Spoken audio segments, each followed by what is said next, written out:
ranks below military dictatorships. Here's the truth about the global indices. What if I told you that India, a country with 75 years of democratic tradition, is run less democratic than a military regime, that Pakistan, Myanmar, and Iran are considered happy countries, and that Afghanistan has more press freedom than India? It sounds absurd, but it's exactly what the global indices are telling the world, and the world is listening. These aren't just the numbers on paper. They influence billions of dollars in investment, shape the media narratives, and even sway the diplomatic relations. When a report says that India is less free or less happy, it affects how the world treats us, from investors to tourists to global organizations. But here's the thing, they're using their lens to judge our reality. And now, India is pushing back.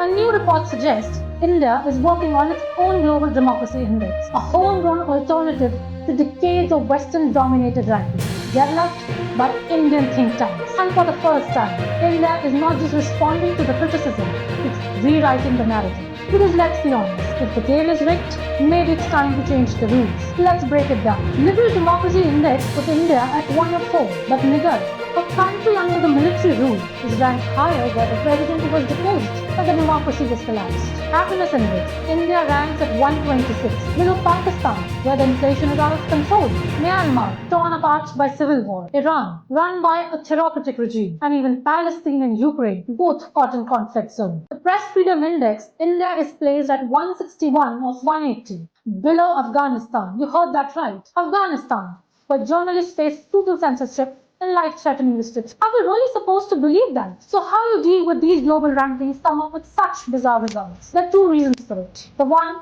is sample size. The World Happiness Report surveys just 1,000 people in India with 1.4 billion population.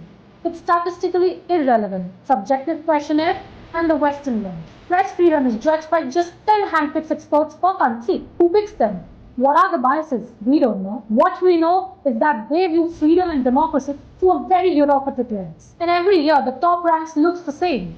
Scandinavian countries, European countries, North America. It's like a club where they only sets the rule and they only win. India is finally changing this narrative. The upcoming Indian Democracy Index would be a game changer. No, it won't magically fix the perception, but it will offer something we have never seen before. An Indian framework to judge democracy, development, and rights rooted in Indian realities. It has a power to reshape the global perspective and make a statement to the world. We are a civilization with our own standards, values, and voice. And this isn't just about the rankings, it's about the ownership of the truth. For too long, we have let others define who we are. Maybe it's time we define ourselves. Because if we don't, we'll always be chasing validations from those who are never looking us at fairly. India's story is too important to be told by someone else. What do you think? Are global rankings biased, or we are just being too sensitive about it?